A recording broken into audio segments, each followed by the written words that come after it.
llogat jo el pis aquí el primer. Per fer cursos. Sí, només tenia que baixar i ja estava allí Fassman. I tu vas ser el primer alumne? El primer curs que vam fer, va inscriure hasta 3, inclusive va donar comptat.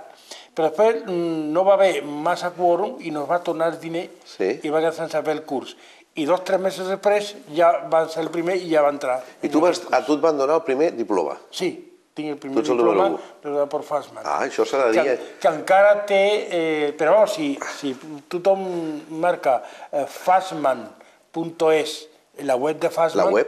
Allà està el diploma, lo pot veure tothom. www.fassman.es. Sí, i inclusive si posen en el Google, no, en el Google, posen allà imatges i posa professor Marín, també ve allà el diploma.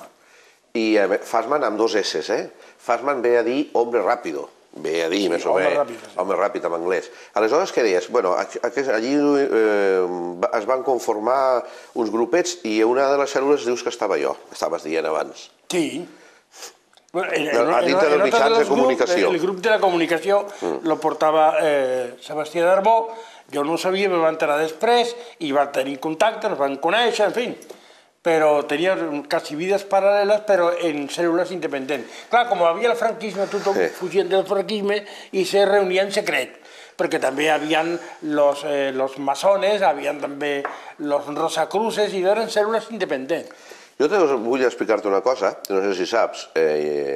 Jo també soc psicòleg i quan vam començar a fer els cursos de Fassman, com ell no podia demanar permís a Espanya, no sé què passava, jo era el que demanava el permís a la delegació del govern per poder fer els cursos.